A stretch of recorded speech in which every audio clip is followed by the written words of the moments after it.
Is the Executive Director of the College and Career Access Center, Nancy Peters-Lewis. Hi, Nancy. Hi, Bart. How are you? I'm good. How are you? Good. Good to see you. Good to see you, too. Do you have some fall athletes this year? Yes, I have one going to you. Well, actually, let me take that back. One at Albion College playing soccer, one at University of Michigan running, track, and cross country, and then one in volleyball at Western High School and junior varsity volleyball, and one varsity swimming at Jackson High. Oh my gosh. Yeah, just have two left at home, 4 out of the house. So there go your nights. There go our nights, but it's the best nights ever. I'm gonna miss it when they all disappear. It's already different in the household, you know. I bet. Yeah. Not quite. You still got two at home. 2 at home. Yeah. Yep. 4 out of the nest, 2 at home. So it's very different when you go from 8 down to 4. It's like you can focus, you know, you can focus, and I do see why people decide to have big families like we did, and then also smaller families. It's a different intimacy that you get. So. Well, I do. I know you follow the kids, and I see you at the meets, and it's going to be busy fall for you guys. Yeah, it'll be fun. Yeah. Good stuff. Go Blue, go Vikings, go Panthers. We love them all. We don't discriminate. We love all the high schools. You're going to keep 4 or 5 different school sweatshirts in the trunk. That's right. Yeah. That's right. So back to school. So this is, for a lot of families, they're getting the bills from the colleges and universities. Yes. Hopefully they got financial aid. But it all starts again for next year's graduates. So right now our focus is getting back into the school districts and working with upcoming 2023 graduates. And again, we're all about match and fit for the student. So for us, post-secondary training can be the skilled trades, going to a 2 to 4, going straight to work at a company that offers a stackable credential, or going into the military. So we endorse all of those options after high school. So right now our focus is really working with the students. We have 3 pillars. Aspiration, every student will have an aspiring plan when they graduate. Navigation, they'll all know how to get to that plan, the steps to apply to that plan. And then affordability, which of course is a big ticket item right now, and as it should be, how to pay for that plan. Yeah. So that's what our focus is right now with students. Yeah, and I feel bad when a student chooses a second, their second option because college is too much. Yes. They don't get to do what they really dream of doing because it's going to cost too much to educate. Yeah, and we really need to have, you and I were talking before, having better conversations and deeper conversations about how we can make post-secondary training in general more affordable. It has to happen. We can't have cash cows, in terms of post-secondary institutions, and saying we can't talk about how we can fix our administrative costs or how to consolidate services. They need to be able to talk about that. Well, on the same token, we need to be able to, on the back end, figure out how we can create co-ops with businesses, how we can talk about different ways of financing education outside of the traditional private and school loans. I think that there's a lot to be discussed, and we want to be part of that, resolving that problem. Well, let's talk about that, because that's the story of the week. Last week, the president announcing his plan to forgive $10,000 in student loans for people of certain income levels. It was very controversial. Yes. But I think it speaks to the bigger problem that college is too expensive for a lot of people. Yeah, I totally 100% agree. I think it definitely doesn't address that problem. It just puts a Band-Aid on it. I will say I can see the argument from both sides. Overall, the College and Career Access Center endorses and agrees with basically what Biden has announced, with the forgiveness of $20,000 up to $225,000 if you make that, with Pell Grant recipients, and $10,000 for other folks that weren't Pell Grant recipients. And so we do endorse that plan. I think the 2 arguments are really fairness and inflation. And from our perspective, fairness, you can have that conversation, but we also know lots of businesses, the airline industry, the auto industry, nonprofits benefited from loan forgiveness with the PPP loans. And then additionally, you know, the folks that are being forgiven, the majority of them are making under $75,000 a year. And these are taxpayers now that have gone out, gotten educated, are also contributing to the workforce. And then it's a question of those of us in society, what we want to support and what we want to contribute with our taxes. And I, for one, am willing to support higher ed and skilled trades training in higher ed, or out of higher ed with an apprenticeship, approved apprenticeship. And we're happy to endorse that, and I'm happy to pay for that personally. And then I would say too, inflation-wise, you know, and as an undergrad who majored in economics and international studies, you can have a debate around that as well. I mean, the payments are going to be spread out over a number of years, so the spending, the consumer spending, will also be spread out over a number of years. And then also, folks are going to have to start paying back in January, and the average debt is above $20,000, and so folks are still going to be paying on that debt, just less. So, you know, whether it's going to be this big inflationary piece, I think that's debatable as well. But I will say this, it does not resolve the problem of the cost of higher ed. We have to get creative. We have to have better conversations. And the dichotomy that happens, even, you know, between the skilled trades and a 2 to 4, we don't get involved in that. You know, we're about match and fit. We want folks to be able to do what they desire to do, but they need to get trained in it. And also this same conversation, we're not having this conversation around affordability. Everyone should be having the conversation around post-secondary affordability and college affordability. It's too expensive. Flat out, it's too expensive.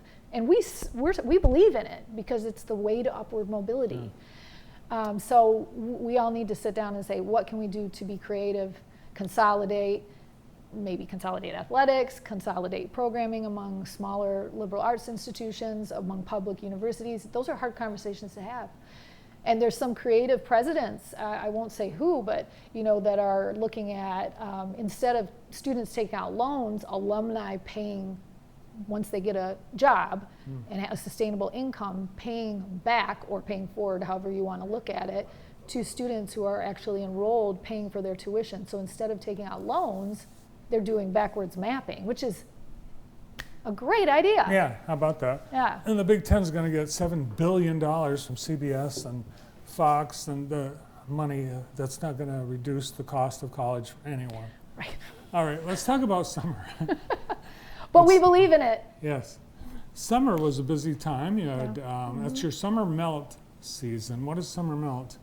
So summer melt is where we take what we would call our most at-risk students at the end of their senior year, and we pull them through the summer to ensure that they're not melting down from what their plans were from the end of their senior year. So let's say they have all their ducks in a row. At the end of their senior year, we do a senior exit survey, and it says, hey, we basically have this plan. We're calling them, texting them, knocking on their door. We knocked on over 60 people's doors. Literally, you go to their house. Yes, hello. Brian does that. He does a fabulous job. Shout out to Brian. And 32 people in their homes, on their porches, in their kitchens. Got 23 FAFSAs done out of those 30 calls, and then we connected with texting and calling with over 700 students. Nice. So, or coming to the center. So, and this is our outreach. These are pictures of outreach. So we partner with the YMCA, the housing units, Chalet and Shahan, and then we're out at the King Center, and we're partnering with summer outreach. And so these are pictures of students doing fun college and career activities, doing robotics, and we hang out with them during the summer in the apartment housing complexes and at the King Center and at the YMCA camps.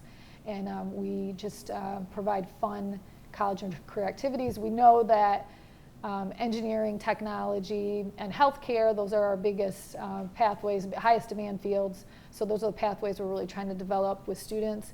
And we just go in there and sit down and do robotics for some fun STEM activities, and the kids loved it.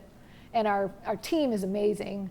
Tevin Mojume, he's a graduate of Spring Arbor University. He started with us last year, is leading the charge out here. And then George Rodriguez, he hails from the Navy. He came to us this summer, and he's a great leader out there as well.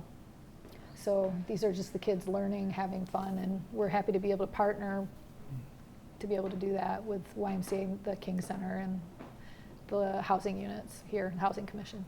It's nice. You're taking the College and Career Access Center on the road. That's right, Yes. going out. Yeah, you can do it too. We tell everybody, you can do it. Come start your future.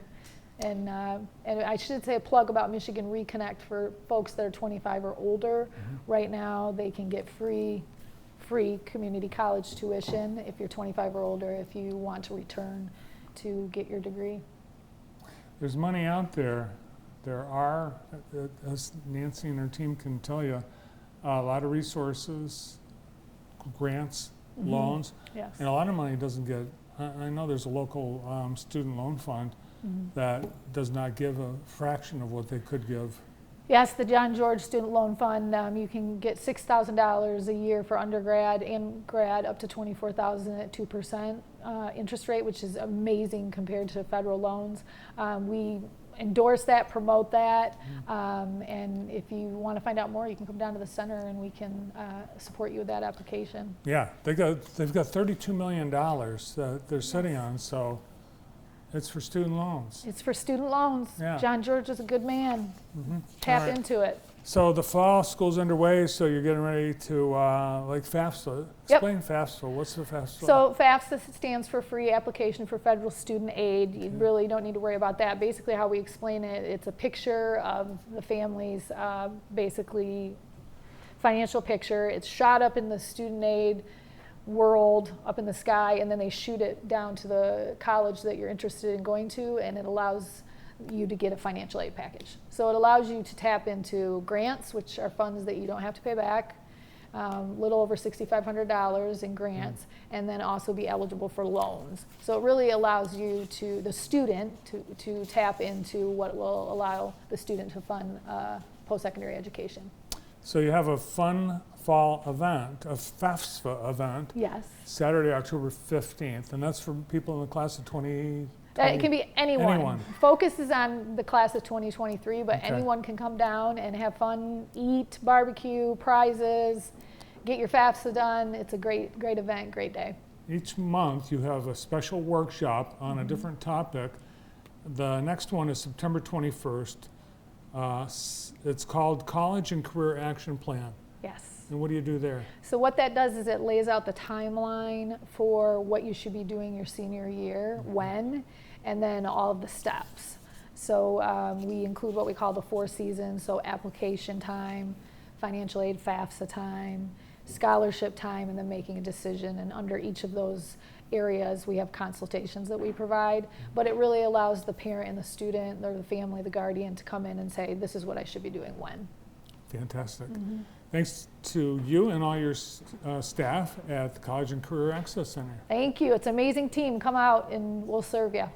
It's at Jackson Crossing, but also online, and a lot of what they do is on Zoom as well. So take advantage of all the resources we have right here. Thanks, Nancy. Thank you, Bart. The Executive Director of the College and Career Access Center, Nancy Peters-Lewis. Next up.